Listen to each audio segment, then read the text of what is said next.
Welcome to a galaxy far, far away. Here at the Cantina podcast, we provide top shelf service, including rumors, leaks, news, and reviews. Come in, order a Loman Ale, and remember, no droids allowed. And hello, everyone. Welcome back to the Cantina. We took a short break, kind of had to, but hey, things happen. It's the Star Wars show for the genreverse. It's the premier Star Wars show. Don't listen to anyone else talk Star Wars. Not on Daily Cog. Especially not on Breaking Geek, and definitely don't listen to AVR talk about Star Wars, them damn weebs. You're here for Star Wars on the Cantina on the Genreverse YouTube channel. I'm Kyle, that's Cam, the other guy is Shockey, and we're happy to have you guys here. Subscribe to the YouTube channel if you're watching us. I'm sorry you have to look at these mugs, but hey, that's them's the breaks. If you are listening to us, follow us on your favorite podcast app. We do have the podcast app if you've never checked it out.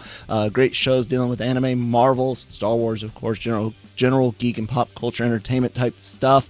And of course, check out lrmonline.com every day for all entertainment news, needs, and opinions. Oh, and join our Discord, guys. We got a Discord. If you're hating on the Twitter thing, Discord is great. You can chit chat with all of us. We're on there. Get in while the getting's good. Get in on the ground level, guys. The genreverse is going to blow up huge. So yeah, do it.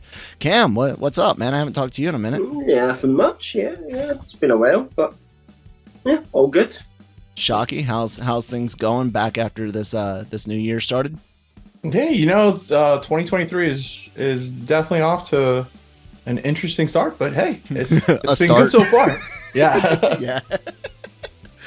Well, guys, we got quite a few little Star Wars topics to discuss today, but I wanted to start off with something that was kind of head scratching, but also infuriating because God, there were better choices out there.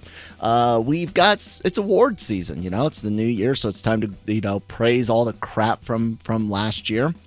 We had the Golden Globes, which acted very Golden Globy to me. Yep. But hey, yes. Congratulations to now her name is escaping me.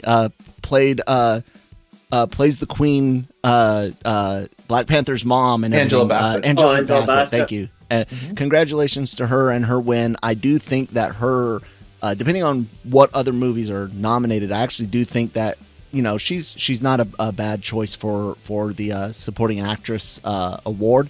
She won the Golden Globe. We'll see about the Oscar stuff. I know they recommended her for the Oscar. I don't know if she got an official nomination yet. But anyways, let's talk Directors Awards and and what the Directors Guild of America is planning on doing. Well, they've already got the nomination up, but Deborah Chow nominated for directing television limited series from the Directors Guild for Obi-Wan Kenobi. Why? Yeah. Why? I fail to see it as well because I'm not dissing on sort of Deborah Chow in general, because actually she directed some of the best Mandalorian episodes. Yeah. 100%. So absolutely there's talent there, but there were things, whether it maybe was outside her control, I don't know. Maybe it was budget constraints, maybe it was other things, but ultimately Obi-Wan Kenobi looked a little cheap at certain parts, and there were a lot of niggling little things, like easy to spot sort of mistakes or problems that really could have been very easily fixed. We could think of solutions to these within seconds, that could have been done, and yet they weren't caught, they weren't fixed, and overall I think it kind of ruined the experience of Obi-Wan Kenobi. Even if you were more appreciative of where they were going with it, like me, or less so like Kyle, I think it still didn't work for me because of that. Yeah, I agree. I'm one that looks at all of it. You guys know I love the stuff that goes on behind the camera, and I notice things that some people might not know, lighting things, sound design things, and that's not me. I'm so pretentious. No, I'm a nerd about that type of stuff. So of course I'm on the lookout for it. Things like we need to get through these laser barricades. shooting the laser barricades, and then you could have just walked around it. And the wide laser shot barricades were there for a vehicle, and that is within a director's wheelhouse. You know what I'm saying? Some of these things might be. I agree with that. Yeah. Yeah, some things might be editing, some things might be cinematography. The director does have a lot of geographical issues in terms of where people were, and there was little things like that as well, like almost continuity errors. Vader letting someone go because they wanted them to be better, but then immediately chasing after them and being pissed that he couldn't capture them. I don't know. Yeah. What do you think, Shockey? I know your opinion on Kenobi has I don't want to say soured, but it's definitely worn a bit. It's higher than ours too. Yeah. How do you feel about this nomination? So I kind of take it a little bit different than you guys. I think for what she was able to do in the situation that she was in, because remember, the COVID restrictions were in place during filming. I know a couple people that, if you followed any of the Star Wars YouTubers and stuff that were extras on the show, they've kind of detailed some of the, just overall kind of, restrictions they were put in, how, testing and blocking and spacing and all of the things that they had to follow. So I get what you guys are saying under normal rules when it comes to, say, the geographical positions of people, whether it's in locations and stuff. I think they were just so limited on what they could do in that aspect of it. I think it's warranted. She didn't win the award. Nominated, but, well, it's nominated. Not happened yet, has it? And so not nominated wise. I mean, I think sure, Still okay, Mike, right, I mean, just to counter your I'm not point saying there, that's what she's. I'm not saying Andor was made at the same time as Obi-Wan Kenobi. Andor was made. Correct, and but it was, different countries, different. Why? But hold on. One of their directors not nominated. Hold on there, but this was supposed to be the light fun topic. Andor had its own issues with Tony Gilroy even getting over to. That's true. Over to the United Kingdom and stuff, and stuff. So everyone has their challenges. Because he says the best thing was that he shouldn't be directing it. He realised that, and he was then able to go and hire directors to carry his vision, and it worked. So I look at it. I understand what you're saying. Andor was shot at the same time. Different country, different rules, different requirements. Different kind of series as well, because Obi-Wan's a limited series and Andor is a continuation, longer form series and it's an original story. Like there's no tie to it. The only thing we had to Andor was Rogue One. I think some of us, had so much emotional attachment to Kenobi, to Vader, to that.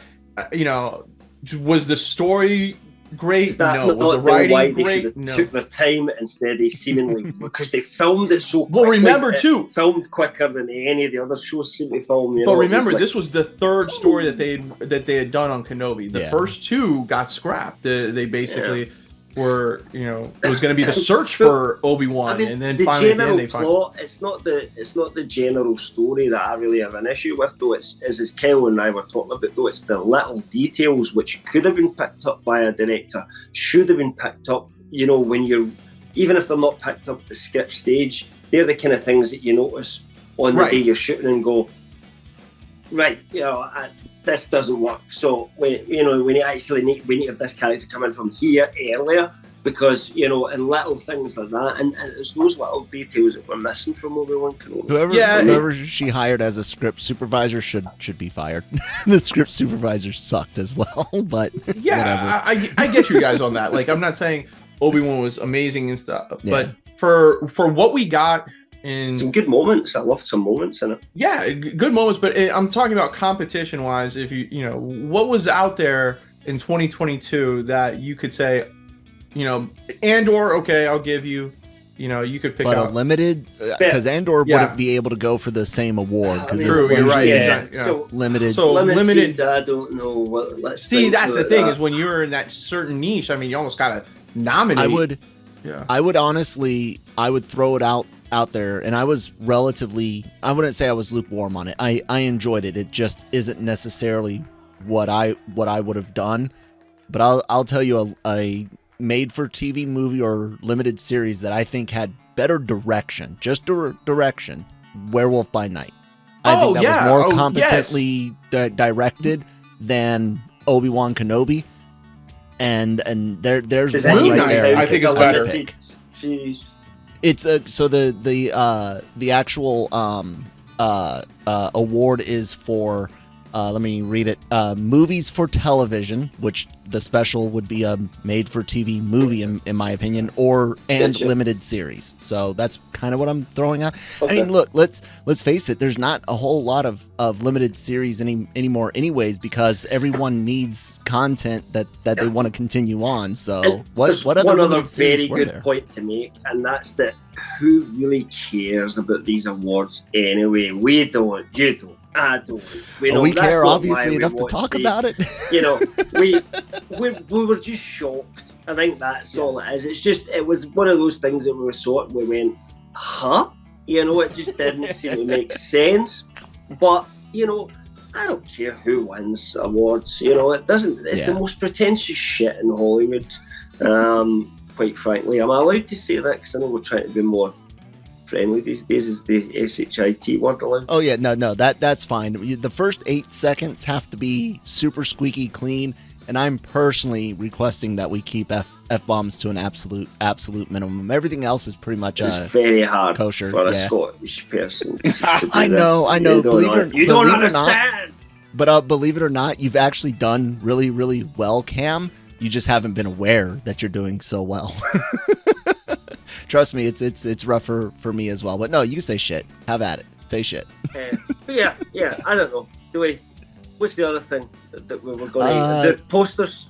Yeah, these posters, man. Some, like, guys, did Star Wars not used to have amazing posters? Like, you know, amazing artwork, and now we're literally just doing... We're doing what I do. Because I had the posters up in my room when I still lived with my parents, you know, of all 6 movies, and, you know, work of that, you know, brilliant posters. But, yeah, I don't know. I mean, are you able to show them on screen, probably? And they're on screen. And what I was kind of getting at, my only issue with them, and this is Hollywood wide, basically, and I even watched a documentary on movie posters. I forget what it was called, but that was talking about this issue. They literally do what I do for Genreverse thumbnails. They cut out some scene from the movie and then layer it all together. All 3 of these sequel trilogy posters are essentially frames from the movies, just layered on each other like so many other movie posters. But the fact is that they commissioned an artist to do this. And then the theming is all off. The color scheme is off. Red should have been The Last Jedi. Blue should have been Rise of Skywalker. What the frack is Phasma? Yeah, I was going to say Phantasma, but what the frack is Phasma doing on anything? Have that kind of scale on Phasma, like she was an important character. It's just strange. There's just strange posters for strange movies that should never have been made. And we just remind you guys, scrunch them up, put them all in the bin. What's up? Didn't it remind you guys of like remember the 90s when it was the re-release movie posters where it was like each one, like one had Vader, one had Yoda. I think so. Yeah. That's exactly what I got. Was that the 90s VHS tapes? I don't know, something like that. It was the 90s one VHS of the release things. Releases. Yeah. It was the re-releases of the VHS tapes. And they had the 3 movie posters there. One was Yoda, one was Vader, one was Emperor, probably. Can't remember. I'm looking if I can find them. Not Or 80s, R2D2. 90s. Yeah.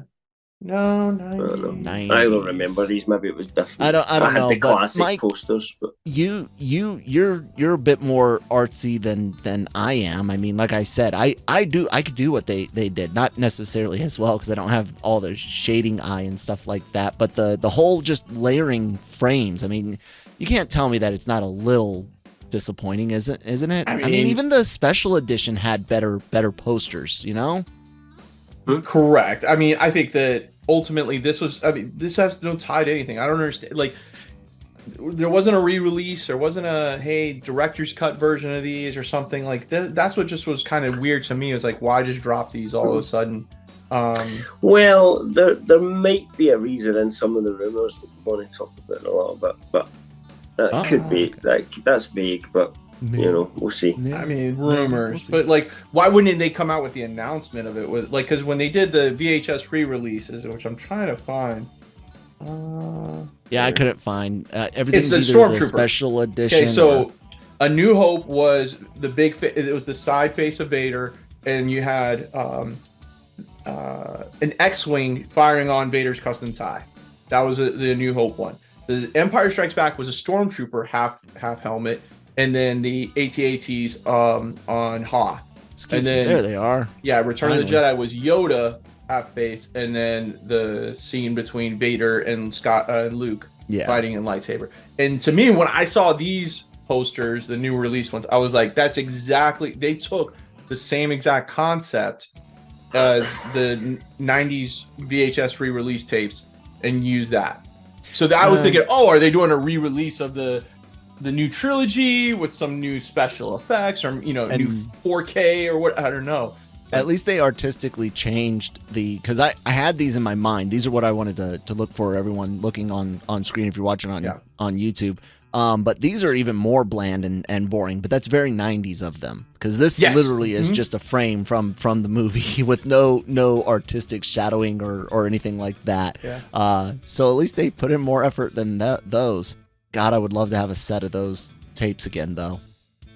If you look at Slash Film, does a great article, because the artist who did them did an original trilogy in the same exact concept of lithographs.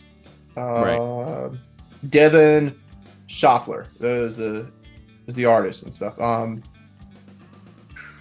And so same exact concept as the new trilogy one, but in the original trilogy he did C-3PO's face, and then in the half side was all the characters. Then Stormtrooper and Empire Strikes Back on there. So if you go to Slash Film, it'll show you shout out to Slash Film here and stuff. And then you go. Return of the Jedi is Vader, and so it's the same artist, same concept. They're just doing it towards the new trilogy. So I think that's just all I can see is I don't like them. Yeah, I mean, I agree. Anyways, there's one of the posters I think Shockey was discussing. I'm on the Slash Film thing. So guys, that's it for posters and awards. We got a mysterious show to talk about. Cam, can you tell us about the mysterious show? Yeah, Production Weekly, how they work, it's just a case of what's getting posted and booked. They report on, usually very, very reliable. They've got a Star Wars show, not dated, I don't think, but its name, we don't know what it is, basically. Its code name or working title is Ghost Trace 17, and Dave Filoni and Jon Favreau were listed as producers, but obviously of all the things that we know that are upcoming, no one's got any idea what this could possibly be. It doesn't. Well, what we could say is it's probably not Mando season 4, because they covered that the week before that Mando season 4 was booked in. It doesn't. The kind of working title doesn't match Book of Boba Fett or Ahsoka or anything like that, and they do tend to keep the same working titles, but who knows? The only things that pop into my mind are exactly what you discussed in your article, which of course is the whole idea of the ghost from Rebels, but also the idea of Thrawn being a ghost out there in the unknown region. So the idea that it's connected to the once rumored Ezra Thrawn show. I don't know, but what do you think, Shockey? You've usually got a finger on a pulse for some of these things. I think it's the Ezra Thrawn show. Little bit that I know about it and stuff. I think it's what we get from, because I think there's too much going around. I think with the Ahsoka show that they're saying that there's a lot of rumors out there, a lot of stories out there about the Ahsoka show and how much Ezra and Thrawn are in it. To me, from what I know, and I could always be wrong and stuff. This is the Ahsoka show. It's more Ahsoka and her travels and her understanding where her story was from, where we see her when she leaves or when she's fighting Vader, in Rebels, in that season 2 episode, to when she's going to look for Ezra. It's kind of that journey that we see, and we get a little bit more in depth of, her dealing with the trauma of, leaving Anakin and stuff. So when we do see Ezra and Thrawn, from what I've heard, what I know, it's more in the back half of the story for Ahsoka. The original storylines that I heard way back when, 2-3 years ago, was that Ezra and Thrawn would have their own show. And so this is going to be, it could be kind of a flashback or prequel to, so we might see it where like Ahsoka gets to, find Ezra, sees Ezra, and rescues him, but we don't know what's been going on. There's a lot of that story to tell of how Thrawn rises back to power and kind of, does his thing and Ezra and together. And what Ezra's been up to as well, obviously during the same period of time.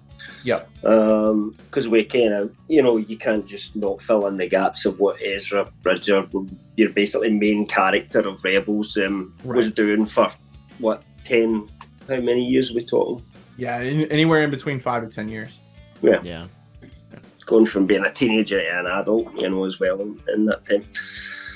I guess, and if you do it right to where she is just coming on them, like upon them in the unknown regions or unknown regions, or whatever it may be, at the end of her show, just catching up to them, then you can go to this, kind of flashback, like you said, flashback series, which is good because we haven't seen any. It's not like flashing back in other series. This is something we don't have any details on. Right. It is interesting because if it turns out to be the Ezra Thrawn show, I think some people would then throw out the idea of there being a show, like their show being what ties it all together, and it makes me wonder again how they kind of tie this arc all up. We've discussed, would it be in a Mandalorian season? Would it be in a Star Wars movie? Maybe even a Disney Plus specific movie. I'm not sure, because we even thought maybe the Thrawn Ezra thing might end up being a Disney Plus movie, as like a potential theorizing, because there was some rumors about them tying it all up with a movie. I don't know. It'll be interesting to see what shakes loose of it. That's what my money is on. Yeah. So, mystery solved, ladies and gentlemen. Thanks to the Cantina, right? Yeah. Not really. Us alone. But, us alone. We can only tell you what's in the article. We didn't write it. No, absolutely. They usually very rarely get stuff like that wrong. So take it as you will. Yep. The other thing we got going on, speaking of Ahsoka, is Ahsoka Rumors. Well, just before, I think because there's quite a lot of Ahsoka Rumors, we'll go into the Ahsoka Rumors and then finish off with the Lindelof, or will we? Yeah. Oh, we kind of have been talking about Ahsoka anyway. Exactly. Yeah. All right. Go ahead, Cam. Oh, right. Okay. You were waiting on me. Right, so we start off with the start, right? And this is all stuff that's been coming out lately from MSW making Star Wars. And, going by their hit rate on shows like Obi-Wan Kenobi, you've got to imagine this is probably fairly legit. Even some of the Obi-Wan Kenobi things, they were a bit mixed up. They weren't quite, exactly as they ended up. Yeah. But, usually there was some sort of semblance of truth in them as well. What I will say is, I don't think there's anything here majorly kind of spoilery, but that would completely depend on your own levels of spoilers. If any of this turns out to be true, we can't say whether it is or not. We're just telling you what this site's reported. All right. So one of the things that they said is that there's a character that they say is played by Ray Stevenson, and this character basically is an enforcer for Thrawn, but it's a former Jedi who had escaped Order 66, so Force user. And that this Jedi has someone working under him, kind of like an apprentice, a character called Shin that's played by Ivana Sakno. And they think Shin might even be a Night Sister, but they're not 100% sure on that. And basically Shin is sent after Ahsoka Tano, but won't be strong enough to beat Ahsoka, who's fought probably people far better trained than that before, like Darth Maul, etc. And that'll kind of then bring out the Balon character to come looking for Ahsoka as well, to kind of try and get her. What the context of that is, I don't know, can't really explain, but that's what they're kind of saying is the setup that's working with Thrawn at this moment in time. Just guys want to talk about that while I get on to the next bit?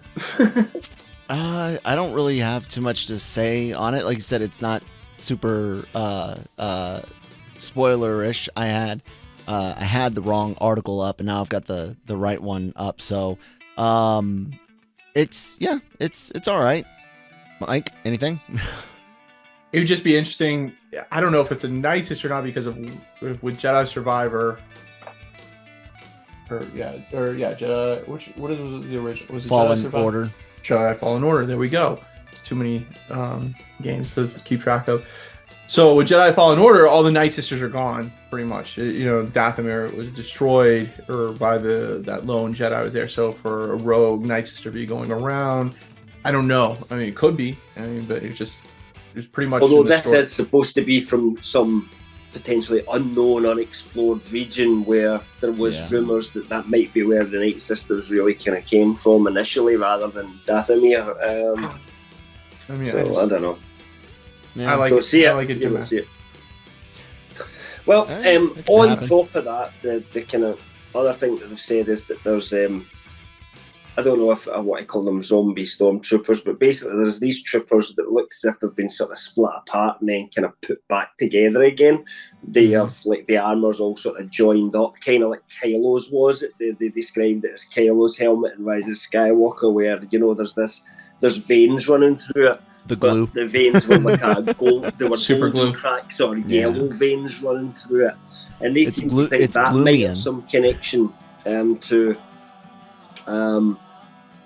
the Night Sisters as well, potentially. So, they're kind of pushing this, that the Night Sisters are involved in this story. I'm just going to say they just listened to the Cantina. They've heard how wonderful the idea of a Witches of Dathomir horror movie or series would be, and they're going to give it to us piecemeal. They're going to not give us a horror series, which is not smart, give us a horror series. They're going to give it to us zombies and stuff. I mean, come on, man. It's piecemeal. It's not dedicated, but hey, I'm relatively happy with that, I guess.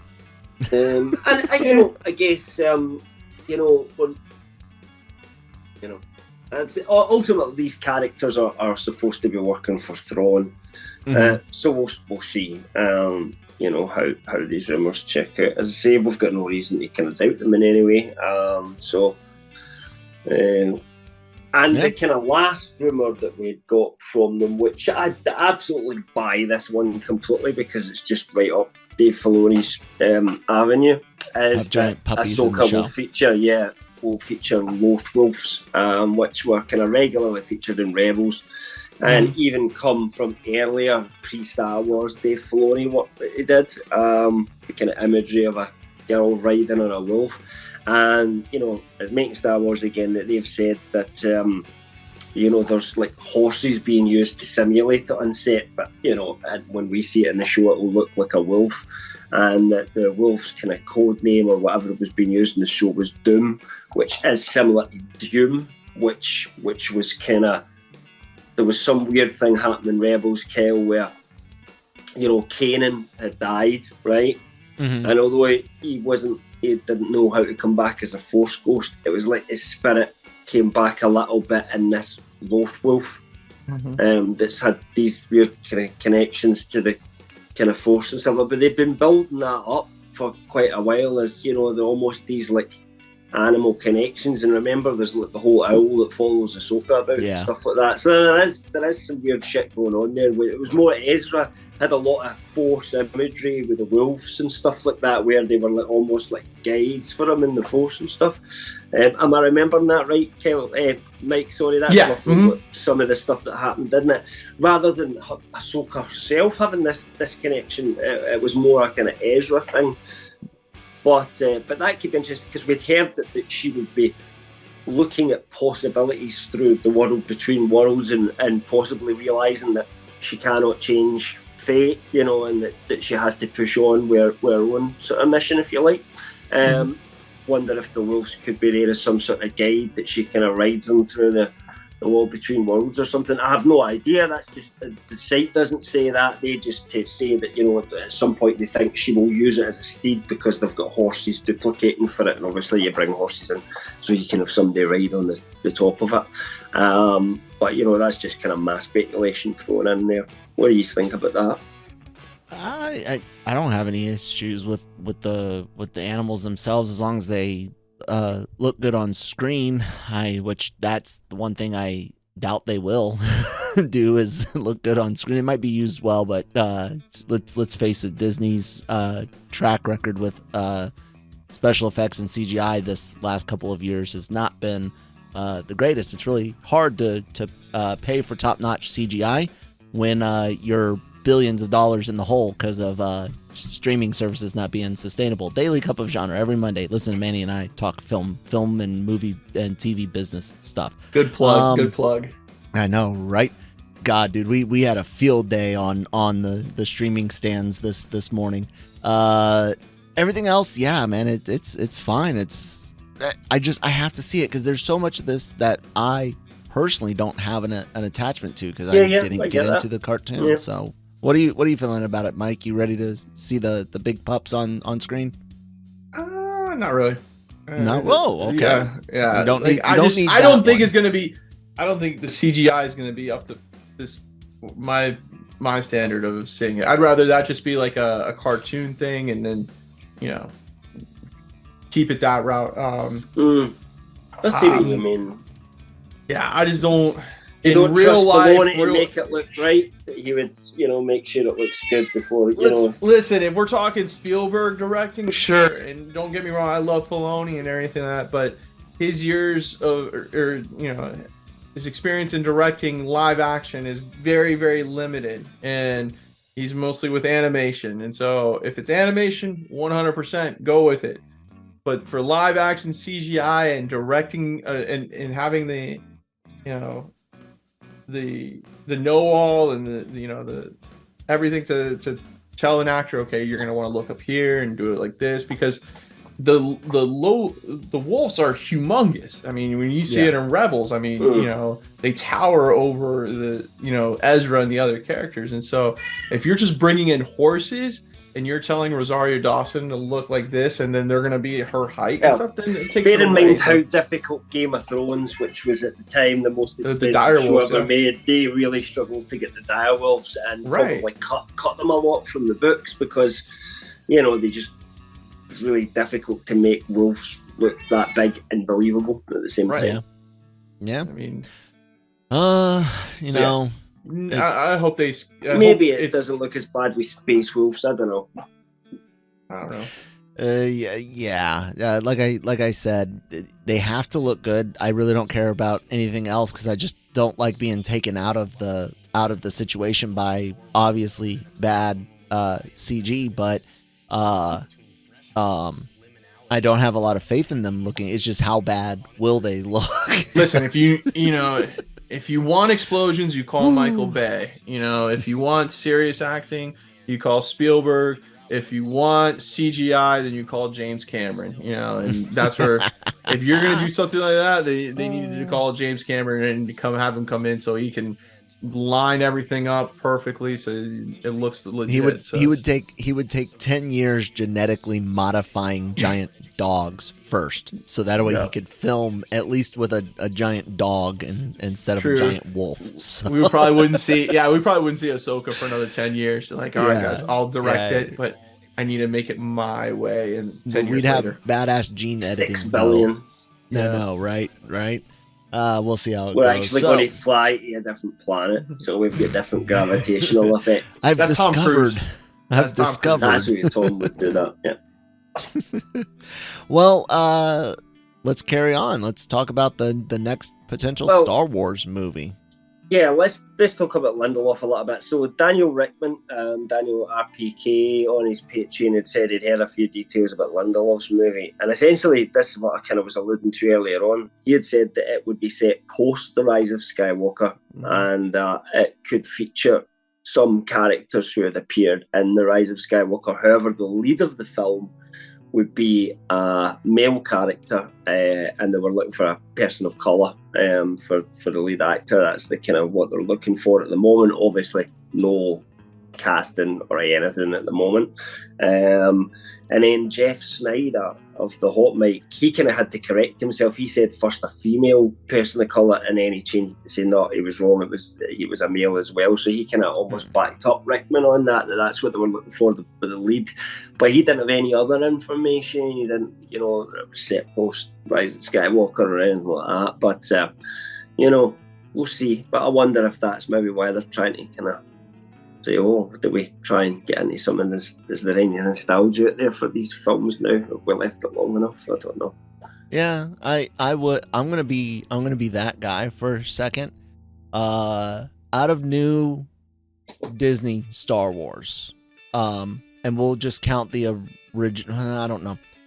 I'm wondering what the balance in male leads over female leads is reaching right now. You know what I'm saying? Do you know what I'm saying? Like, it's kind of like that whole Evil Dead situation. So we have the original Evil Dead, Ash, Bruce Campbell and Sam Raimi. The second one in Army of Darkness, yada yada yada. They do the Girl Power reboot a few years ago. I like it. It's a brutal movie. If you are a fan of gore and violence and horror movies, check out it. I think it's like 2014 Evil Dead. Brutal. And then they do this new Evil Dead Rise, and they're just doing that again. And it just becomes one of those things to where I notice it, because the sequel trilogy was, of course, Rey. In general, no issues with that. You had Jyn Erso, and you had Solo, sure. Then you got Ahsoka going on, but then you have Mando. I don't know. It's just kind of weird. So I'm kind of glad that it's not necessarily, hey, it has to be a female, that they're open to mix going either way. Different things. I think, if you look at the shows they've made, there is diversity in there in terms of the leads. And look, you got a female leading the Acolyte. Yep. It's going to be a female Latinos of color leading Acolyte. They're pretty diverse. But like I said, I'm wondering are they going to balance it, or will it continue to be like a almost, I don't want to call it a course correction, but I don't know. I'm always on the lookout in Hollywood for weirdness. It should be who's got a good idea. Yeah, absolutely. It should be. It should be. The idea smith, if you like, they've imagined their main character as either male or female or whatever way they've imagined them, and I think that's just the way that you need to run with it, The other reason why I bring up that kind of like train of thought, I can't remember the actor that said it. It just came out. I read it a couple of days ago. The gentleman from the Eternals, the guy that played Nanjiani. Yeah, him. Kumail right there. Nanjiani. There you go. He was talking about how movies these days will not, for the most part, cast people of color for villain roles because of that whole. Yeah, I did see that. And so that's why my brain is there, because yes, in general, whenever race, gender, or something's not integral to part of the character, it goes to whoever's best. And God, I hope it's more women than have been in the past. But when you hear things like that from Hollywood themselves, and then you look at certain trends and stuff, like I said, I'm just curious as to what the body count for lead by gender is reaching, and what will it be in the future. I am not complaining about them if they have a female. I'm just my eye is on it a bit, just kind of curious. Well, I guess this Lindelof one's rumored to be a male lead anyway. But the only other thing really that we've heard about it is, again, it was from Jeff Snyder, the Hot Mic, and he had said that as far as he's heard, this seems to be the next movie. It's the one that's furthest along. They also said they didn't think Taika Waititi's movie would happen. But I kind of felt like that wasn't really information as much as it was, I just don't think it's going to happen, like almost speculation. But maybe they would disagree with that. I don't know. But they definitely said that, based on what they had heard, that the Lindelof movie was furthest along and could be the one that releases in 2025. Could be. So we might start to hear more information about it soon. As you always say, and I think Sean Levy said about the movie he's developing, it's getting in front of a camera. That's the tricky part, and you need to make sure you do your hard work to get there in the first place. But I don't want Disney to not be picky either. So be picky. If it's not going to work, don't make it. What are your thoughts, Shockey? I was kind of, when I saw the original news, I kind of thought like on your same thought process there. Like, are we just checking off boxes and going from there? Is that which I hope it's not. I hope it's kind of like what Cam said, is that, let's make sure we have a great story first and then go from there. And so it's, I'm hoping that's the way, the direction, the studios and the next Star Wars movie, whatever it may be, is great. And it seems like being picky is because what is it from Star Wars Celebration, even D23, and stuff. The announcements, the movies have not taken off. So the last time we saw Kathleen Kennedy, saying, "Hey, we got this lineup." Marvel has knocked them all out. Everyone that Marvel said that they were going to do, they've done. Or push back. Yeah, okay. Yeah, but still doing allegedly. Yeah. Yeah, still allegedly. Yeah. Star Wars has just basically said, "Oh yeah, forget that ever happened. We're not going to talk about those." Forget the Lando show. Forget the Droids cartoon. Forget all sorts of stuff. I mean, it was a bloodbath if you think about it. All the projects. Yeah. So maybe it's just a different way of thinking and change of thought. But yeah, I hope it's not. The whole Force is female, it debacle. Already was too. Yeah. That's what pisses me off, is the right. Force was already female. I'm looking at Jaina Solo above my computer monitors right now. I mean, yes. Yeah. So to me, I'm hoping that it's not, just to check boxes off and say, hey, we have a black Jedi, or whatever. But yeah, I mean, I'm looking forward to whatever Star Wars project movie-wise takes off. I know that it's been some time, and which is good, but at the same time too, I think now we're starting to get to the point where we need something in the theaters. Now that we got to get something going. I never thought that I would feel like that, because it was so long between the originals and the prequels. And while it was less time between prequels to sequels, it was still quite a distance. Mm-hmm. And here we are, a whole 4 years, not even 4 years, 3 years and change past 2019, and we're like, damn, man, it's taken them forever to get a Star Wars movie off the ground. I think it's because the reason why, because they announced so much, and they get and you get our. And you look at Marvel, and you're just like, how come you can't do that? Exactly. Star Wars, look you're at these in the guys same. over it's here. Not like when you're comparing Marvel and DC, it's two different studios. But when you're in the same company, same umbrella, I mean, come on, there's got to be something that someone's working on that's really good. That says, let's take this and run with it. Because the great thing about Star Wars is that you don't need high-profile actors. You can make Star Wars work with pretty much anyone, that has any type of acting ability. You just really need a great story. That's what all Star Wars has been. It's just having a great story and moving on from there. And so there's got to canon. Stick to canon. Now that you're in a bubble, and stuff. You know, you got to stick to. I get you on that, but yeah, just let's get something going. This all of this rumor talk, and I understand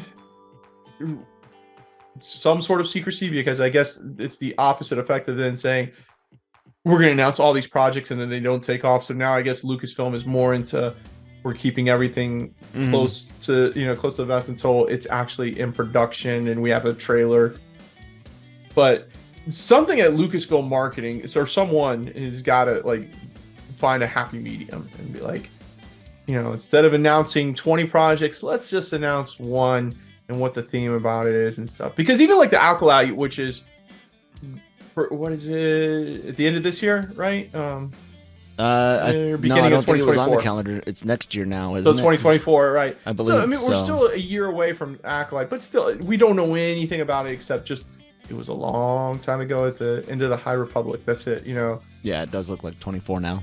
I mean, you got an entire year to hype this show up. I would do everything I could, you know, to get it so that, you know, as many people will subscribe to Disney Plus, you know, to watch the show. I think Andor was so good, but I think where the biggest misstep was in their marketing.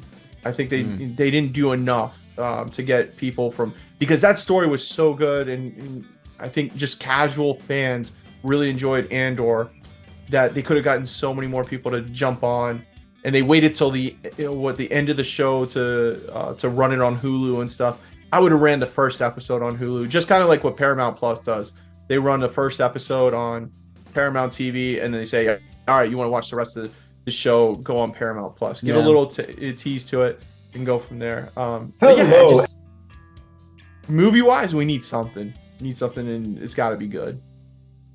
I agree. I don't know, Cam. You and Mike, little older than I am, not by too much, but by enough.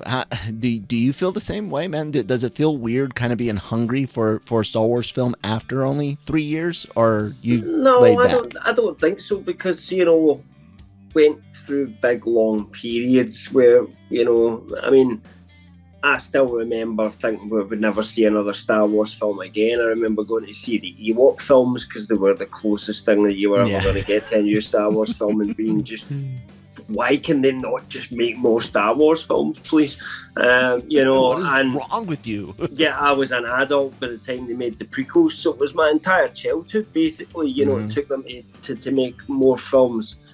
And then, you know, when we get the announcement that Disney bought them in 2012, it was like, you know, I was shocked. I would never, before that broke, it was like nobody was reporting any like rumors about it or anything, and it just broke, and you were like, what the hell, they're going to make more Star Wars movies, where's this coming from, you know? So we've went through big periods before, so I'm fine that way, but you know, I just, if they're going to make more movies, I just want them to be something a bit special. I want that magic back.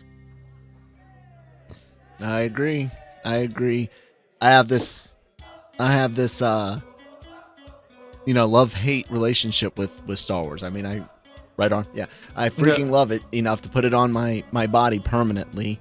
But you know, the prequels let me down. The sequels let me down. Book of Boba Fett and Obi-Wan Kenobi let me down.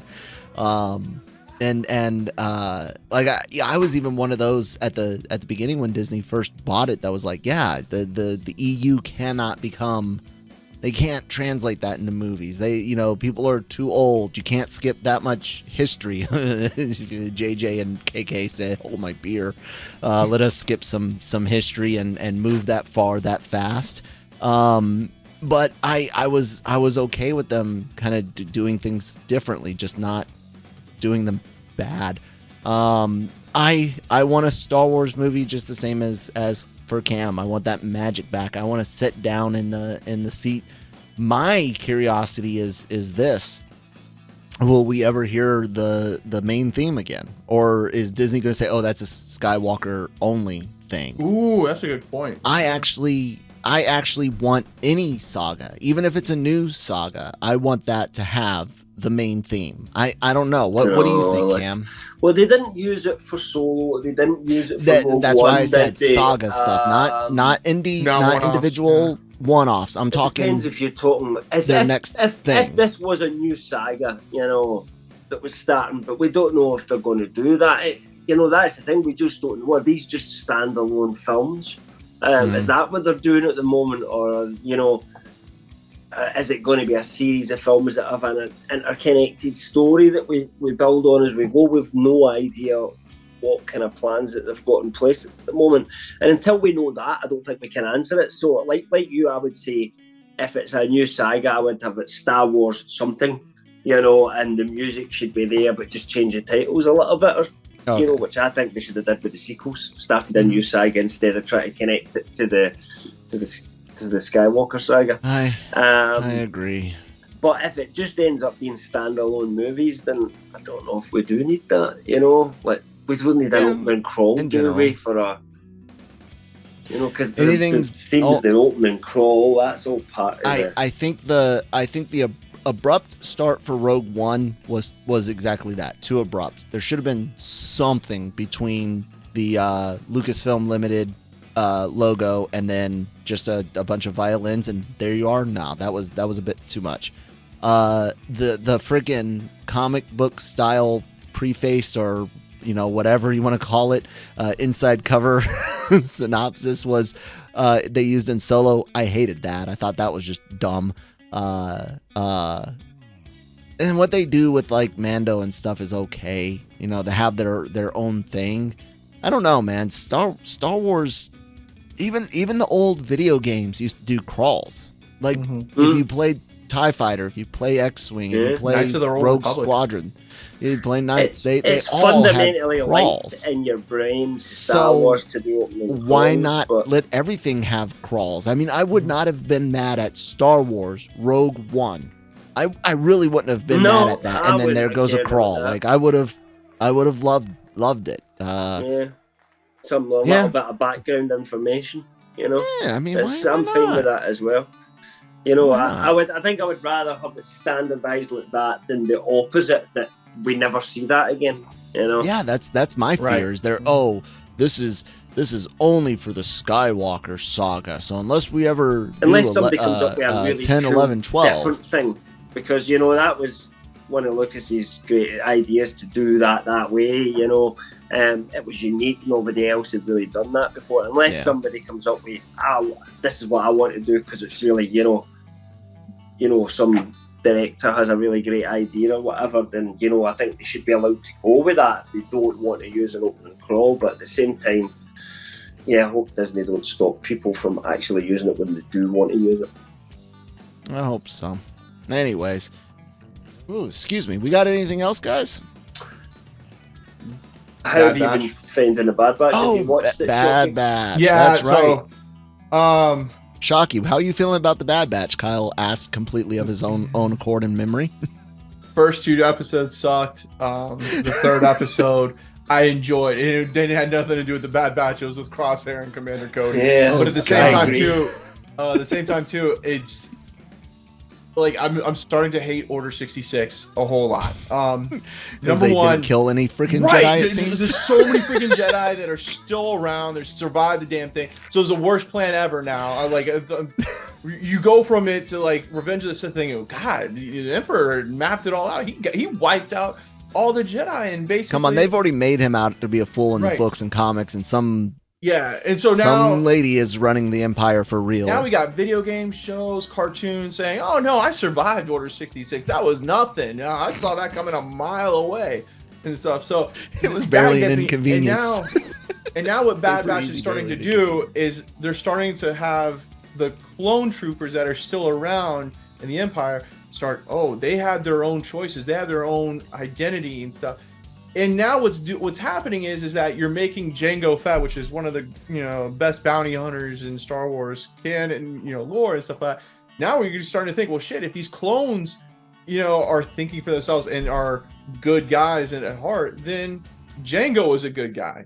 Mm-hmm. That means Boba is a good guy. So now it's like Book of Boba Fett, where he's like saving all these people, and he wants to be a good criminal lord and stuff. Like, oh shit, this is actually, they were good guys. They weren't bad guys, like evil bounty hunters and stuff. So it kind of is ruining that process, because when we look at the clones, they were, you know, the great thing about them is that they took orders. They're, you know, without any type of hesitation whatsoever. All throughout the Clone Wars, the Jedi, you know, are working with the clones, and you know, there's only a couple episodes where, you know, the clones kind of, you know, think for themselves.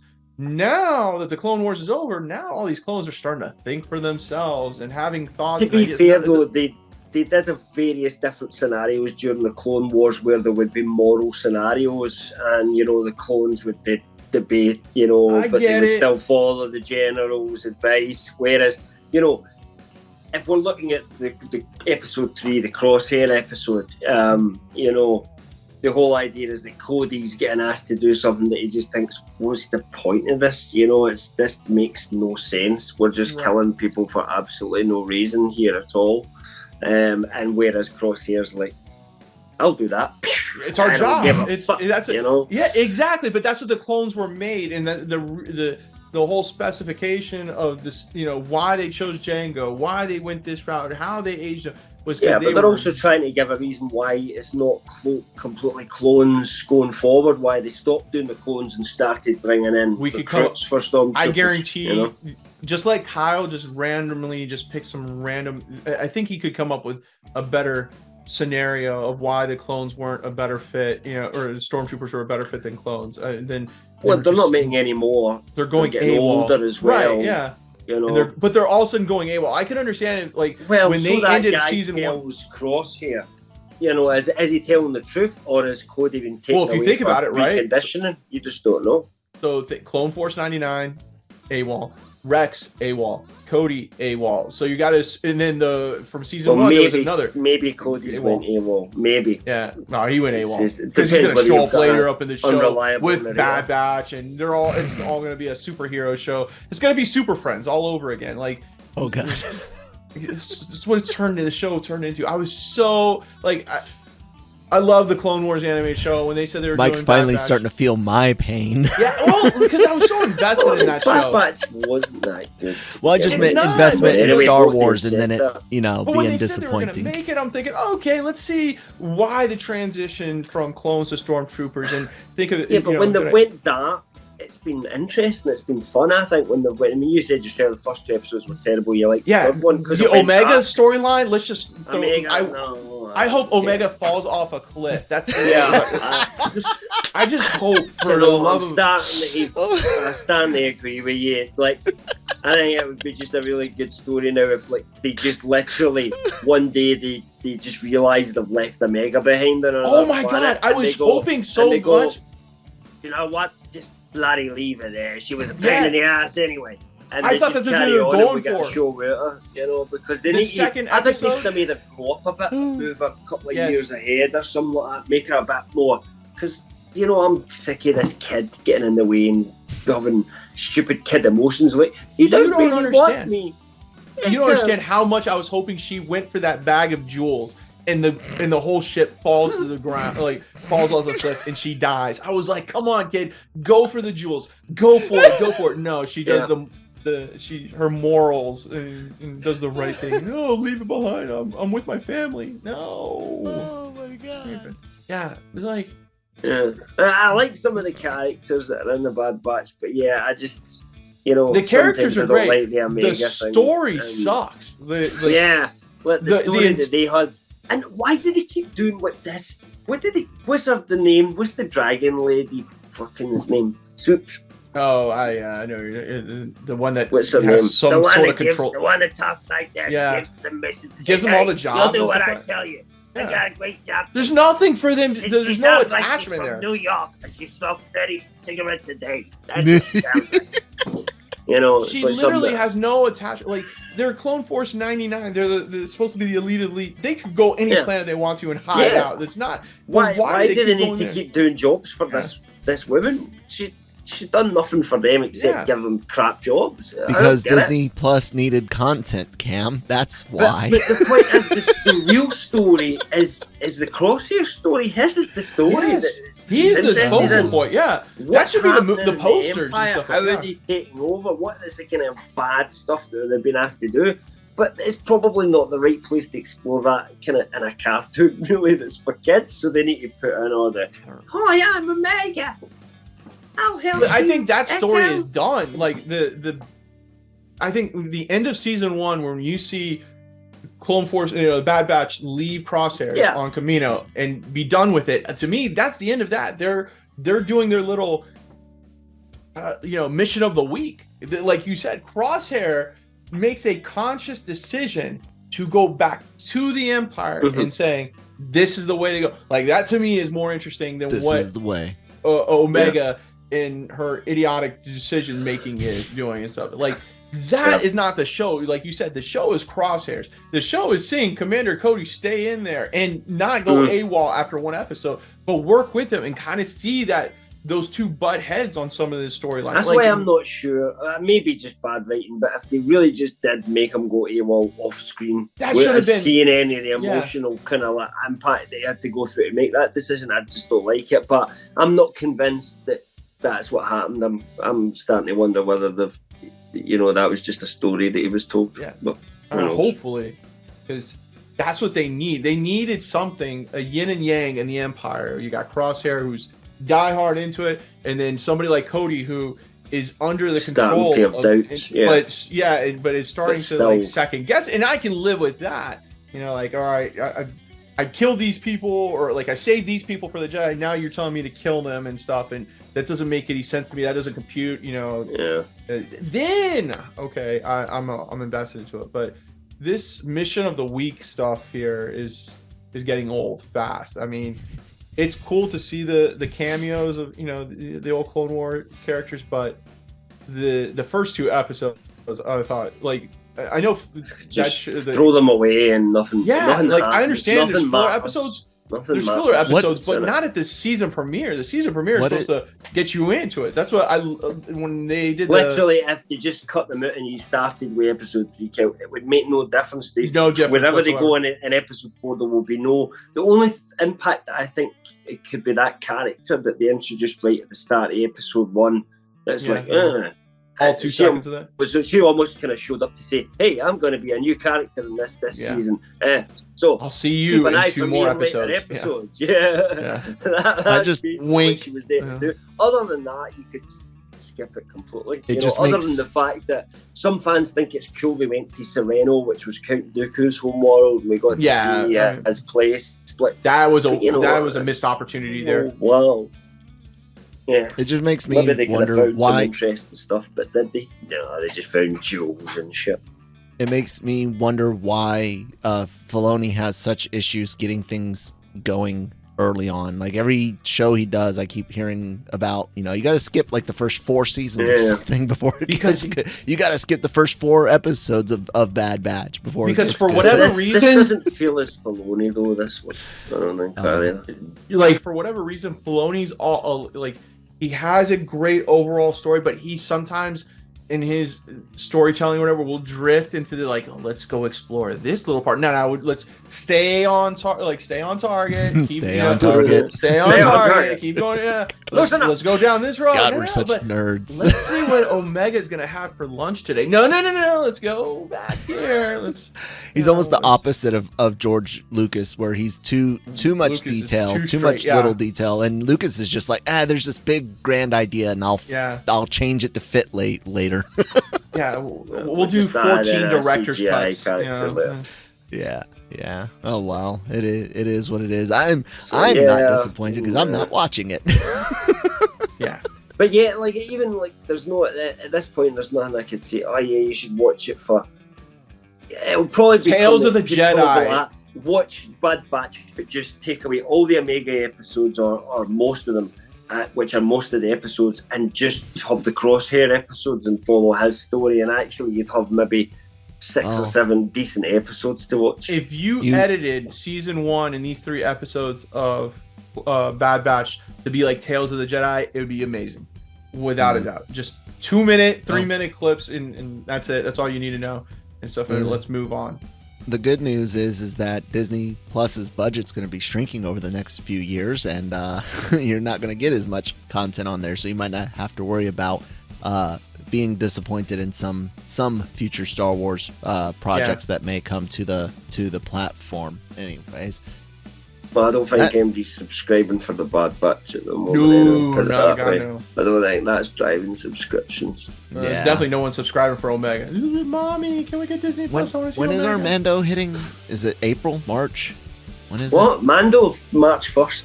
March 1st. There it is. And then, pretty excited for that. You know, in between, we obviously have Ahsoka, and then Skeleton Crew as the final live-action show of the year. But we obviously we don't have solid release dates for either of those two, do we? So no. Cool. Well, you guys, we can give you some solid release dates. Most Monday through Fridays, we have the Daily Cup of Genre. On Thursdays, we have the Cantina. Usually, I might have to occasionally publish it on Fridays. Anime content's like almost every day. So if you're into anime, definitely check us out. AVR Square, Genre Shot, trailer reactions, the Cantina Daily Cog, Breaking Geek Radio, the podcast, and Marvel Multiverse Mayhem. We'll be back with our Ant-Man and the Wasp review when it releases next month. All available on the YouTube channel, so hit the red subscribe button if you have not already. If it's not a reaction video, if it's podcast news stuff, reviews, it goes up on our podcast network wherever you get those from. Just look up the Genreverse Podcast Network or the Genreverse. It'll bring it up. Lots of great content for you guys. Everything else is covered at the website lrmonline.com. Written reviews, written articles, kind of news aggregation, opinion pieces on the news, leaks, rumors, celebrity interviews that also go up on the LRM online YouTube channel. So a lot of really great content.